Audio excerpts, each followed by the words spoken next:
Pas pula dia pindah baru dorong dia ya. Nah, jadi itulah yang kena. Oh itu si Aji itu kan yang lari sholat. Ah itu yang bilang ampun ya pintu pen.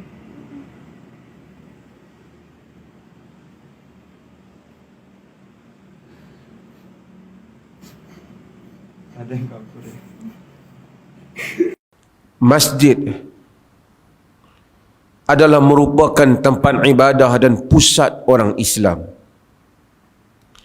Orang-orang yang memakmurkan masjid ialah orang-orang yang disifatkan oleh Allah di dalam Al-Quran. Innama ya'muru masajidallah man amana billahi wal yawmil akhir wa aqama as-salah wa ata az-zakah wa lam yakhsha illa Allah fa'asa ulaika an yakunu minal muhtadin. Hanya sahaja yang memakmurkan masjid Allah, sesiapa yang beriman kepada Allah dan hari akhirat, yang menunaikan salat, yang mendirikan salat dan menunaikan zakat, dan tidak takut melainkan hanya kepada Allah. Mudah-mudahan mereka itu terdiri di kalangan golongan yang mendapat petunjuk. Sidang Jumaat yang dirahmati Allah, maka masjid perlu diuruskan dengan ketakwaan kepada Allah Azza wa Jal. Dan masjid ini dihidupkan daripada generasi demi generasi. Kali ini kita ingin membincangkan satu hal yang mustahak tentang pengurusan masjid di negeri Perlis ini, iaitulah sikap mesra kanak-kanak dalam menguruskan masjid di negeri kita ini. Sidang Jumaat yang dirahmati Allah, Islam mendidik anak-anak. Anak-anak yang kita lihat di masjid kita ini dan di luar masjid kita ini, merekalah yang akan mewarisi pengimarahan masjid, mewarisi keimanan, mewarisi pengamalan agama, dan mewarisi perjuangan kita di dalam menegak dan membela agama.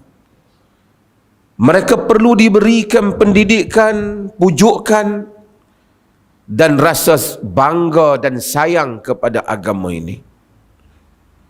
Nabi SAW di dalam contoh teladan yang ditunjuk oleh baginda bagi menunjukkan sikap yang begitu mesra dengan kanak-kanak ini. Di dalam hadis yang diriwayatkan oleh Al-Imam Al-Bukhari, Abu Qatadah Al-Ansari menyatakan, kana Rasulullah sallallahu alaihi wasallam yusalli wa huwa hamilu Umamah binti Zainab binti Rasulillah sallallahu alaihi wasallam li Abil As ibn Rabi' fakana idza sajada wada'aha wa idza qama hamalaha. Adalah Nabi sallallahu alaihi wasallam bila ketika salat, pernah ketika salat sambil mendukung Umamah binti Zainab, yakni cucu baginda, binti Rasulullah. Nabi dokong cucu dia. Umamah ini adalah cucu Nabi daripada anak Zainab, daripada suaminya Al-As, Abil As ibn Rabi'. Wa idza sajada wada'aha, apabila Nabi nak sujud, Nabi letak cucu dia. Wa idza qama hamalaha, dan apabila baginda berdiri, dia dukung cucu dia di dalam salat, seperti hadis yang diriwayatkan oleh Imam Al-Bukhari. Kita mungkin kalau cucu mari sikit, kacau kita, bergerak pegang cucu pun kita rasa dah batal solat kita. Tapi contoh teladan Nabi baginda dukung cucu baginda ketika salat. Dalam hadis yang lain yang diriwayatkan oleh Abu Ya'la, diriwayatkan oleh Ibnu Abi Syaibah, ketika baginda sallallahu alaihi wasallam sedang sujud lama, baginda tak bangun. Cucu dia Hasan dan Husain panjat dari belakang. Apabila baginda bangun, baginda jawab, "Ibni irtahalani fakarihtu an uajjilahu hatta yaqdiya hajatahu." Cucu aku tonggang aku, kata Nabi. Aku tak suka cepat sangat, biar bagi dia selesai dulu tonggang. Biar bagi dia selesai lalu dia naik atas belakang Nabi ketika Nabi SAW salat. Menunjukkan cucu baginda ketika itu masih lagi begitu kanak-kanak yang kurang memahami apa yang sedang orang buat. Ini semua menunjukkan sikap yang ditunjuk oleh Nabi SAW, kemesraan baginda dengan budak-budak. Bahkan Nabi di masjid, bila baginda SAW salat, kadang-kala ada orang bawa anak dia menangis. Nabi jadi imam, Nabi dengar suara budak menangis, Nabi cepatkan salat baginda. Nabi kesian kat mak dia. Di dalam hadis yang diriwayatkan oleh Al-Imam Al-Bukhari, Nabi SAW kata, "Inni la aqumu ila as-salah fa uridu an utawwila fa asma'u buka as-sabi." Aku bangun menunaikan salat, aku ingat nak panjangkan salat. Tiba-tiba aku dengar budak menangis.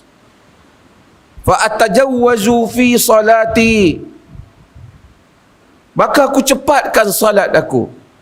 Karahiyata an asyqa ala ummihi, kerana aku tak nak nanti menjadi beban kepada ibunya. Satgi ibu dia takut anak dia menangis, kenapa pula? Nabi cepatkan sikit salat. Nabi taklah kata, lain kali jangan nak bawa anak main masjid, kacau orang nak semayang. Ini adalah contoh teladan yang ditunjuk oleh Nabi SAW. Kita pula dalam masyarakat kita kadang-kadang macam-macam. Kadang-kadang budak-budak yang memang pandai solat, cuma oleh kerana barangkali budak ni kecil lagi, dia mari awal, duduk di saf yang awal, mari orang tua-tua ni, kononnya dia tunjuk dia punya lama dalam masjid ni, budak-budak dia tolak pergi belakang. Padahal budak tu datang dulu pada dia, dia yang datang lewat. Ini macam satu gangsterism di dalam masjid. Sudahlah datang lewat, tunjuk kita punya orang tua, halau budak-budak pergi belakang.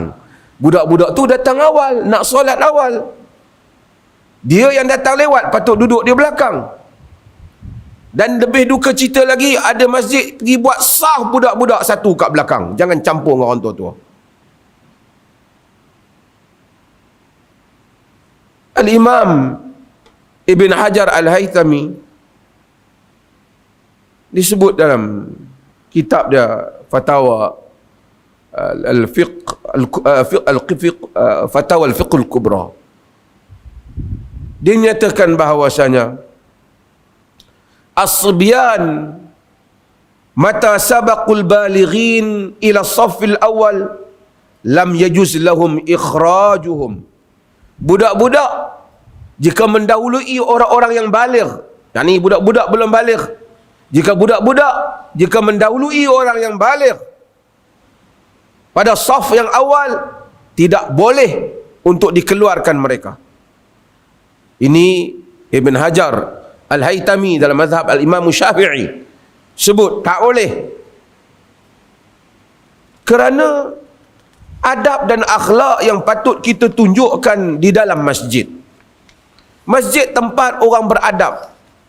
Bagaimana mungkin orang yang mari kemudian dia pula pergi rampas tempat orang yang mari awal? Nabi SAW Di dalam hadis yang diriwayatkan oleh Al-Imam Al-Bukhari, baginda menyatakan, la yuqimu rajulu rajula min majlisihi summa yajlisu fihi. Jangan satu orang membangunkan orang lain daripada tempat duduk dia, kemudian dia duduk tempat tu. Ada bangun-bangun, ini tempat aku. Tak boleh. Kawan tu datang dahulu, melainkan tempat itu memang tempat berbayar dia punya, ataupun tempat itu memang miliknya. Masjid milik awam. Maka sebab itu kita nak masjid yang mesra kanak-kanak. Walaupun berlaku di tempat lain, jangan kita buat. Ibnu Abbas ketika dia masih kecil, belum pun sampai 10 tahun, belum sampai 7 tahun, ketika duduk dengan Nabi SAW, ketika salat dengan Nabi SAW, dia tengok Nabi salat malam. Dia datang, dia berdiri di sebelah kiri Nabi SAW masa sembahyang malam di rumah Maimunah. Kemudian Nabi SAW kata Ibn fa'akhadha bi ra'si wa aqamani an yaminihi. Nabi pegang kepala Ibn Abbas, Nabi letak belah kanan dia. Yang ni kalau seorang duduk belah kanan Nabi. Nabi tak kata budak-budak, kau jauh-jauh pada aku. Bahkan Nabi tunjuk ketika Nabi salat, Anas ada di belakang, satu orang anak yatim kecil ada di belakang. Kata Anas, faqama Rasulullah sallallahu alaihi wasallam wa safaftu ana wal yatim wara'ahu wal ajuzu min wara'ina. Maka aku pun berdiri saf, aku dan anak yatim duduk belakang Nabi. Anas dan orang dewasa, dan seorang wanita tua berada di belakang kami. Maksudnya saf budak-budak sama dengan orang tua-tua kalau dia datang awal, dan tak boleh keluarkan dia daripada saf kita. Tidak ada andaian kalau budak-budak duduk dalam saf terputus pahala jamaah, terbatal pahala jamaah. Tidak ada. Cumanya dalam hadis ulun nuha, orang-orang yang utama duduk di belakang imam kerana untuk menggantikannya. Karena kalau imam tersilap dan seumpamanya batal, yang di belakangnya orang yang mampu menggantikannya. Dan andaian sebahagian orang, kononnya budak-budak yang belum berkhatan nanti tak bersih budak ni kerana ada najis di bawah kulitnya. Walaupun ada pandangan yang seperti itu, pandangan itu tidak kuat untuk dipegang. Di bawah kulit orang tua-tua pun macam-macam ada. Mengapa kita andaikan apa yang kita tak nampak, yang berada di bawah kulit, dan kita andaikan berbagai-bagai? Hadirin Jumaat yang dirahmati Allah, pengurusan masjid di dalam negeri Perlis ini mesti mengambil kira bagaimana menjadikan kanak-kanak sayang kepada masjid. Hari ini kita dengar ramai anak-anak remaja, kanak-kanak terpengaruh dengan media sosial ini, berbagai-bagai pesta hiburan yang menarik hati mereka. Bukan sahaja di tempat kita mereka tertarik, budaya-budaya luar daripada barat timur menarik mereka. Jika ada artis yang datang, majlis hiburan yang datang, berpusu-pusu anak-anak orang Islam. Mereka pula diberikan layanan kegembiraan. Datang ke masjid, jangan sampai orang tua-tua pula melayan budak-budak macam third class. Kelas ketiga datang ke masjid, mereka tak boleh gembira, asyik menjadi perhatian, dimarahi, disuruh duduk di belakang. Bila dia duduk di belakang, sama-sama dia tak dapat belajar solat yang betul. Kita suruh dia duduk sama-sama dia, maka dia akan bergurau senda sama-sama dia, kemudian kita marah kepada dia. Nak semayang ke nak main-main, kita kata. Tadi dia duduk tepi kita, dia akan disiplin, kita halau dia ke belakang. Nabi SAW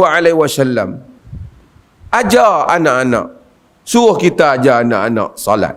Bapa solat di masjid, macam mana nak ajar anak dia? Dia kena bawa pergi masjid. Murru auladakum bis salah wa hum abna'u sab'a sinin wadribuhum 'alaiha wa hum abna'u 10. Dalam hadis yang diriwayatkan oleh Abu Daud, suruh anak kamu solat ketika mereka umur 7 tahun. Jadi bukan pak suruh saja, pak kena tunjuklah. Pak pergi sembahyang masjid, bawa anak sembahyang masjid. Dia belajar daripada bapa macam mana rukuk, macam mana sujud. 7 tahun suruh. 1 hari 5 kali solat. Pujuk anak, jangan marah. Mari kita semayang. Jom ikut abah semayang. Jom ikut ayah semayang. 5 kali 360 hari ataupun 355 hari bagi kiraan hijri kali dengan 3 tahun. Berapa ribu kali anak tu telah diajar untuk solat. Diajar, diajak, dipujuk untuk solat.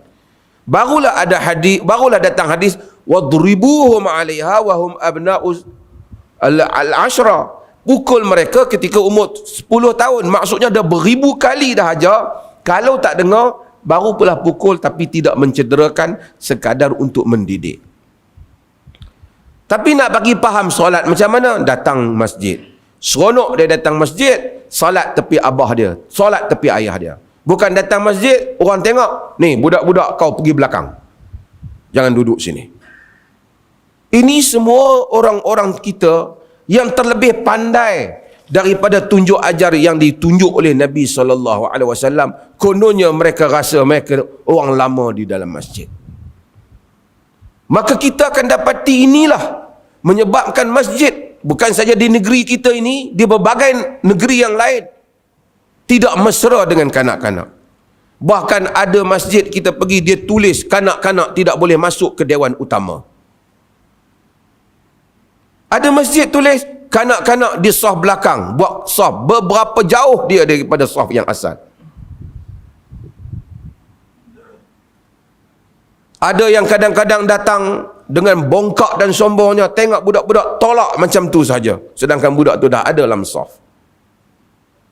Ini yang disebut oleh Nabi kepada Al-Aqra' bin Habis ketika dia melihat Nabi SAW mencium cucunya. Dia kata, aku ada 10 orang anak, tak pernah pun aku cium mereka. Nabi kata, man la yarham la yurham. Dalam hadis Bukhari dan Muslim, siapa yang tak kesian, tak sayang kat orang, tak disayangi, tak dikesayangi dia.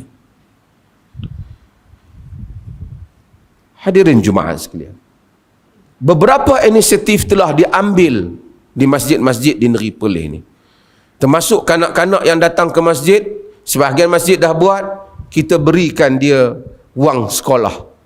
Ada yang beri RM3, RM5, terutama yang datang solat subuh. Bukan senang nak datang jemaah solat subuh.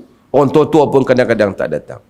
Sebab nak menggalakkan mereka, supaya mereka sayang pada masjid. Lama-lama dah dewasa, mereka datang dengan keikhlasan mereka.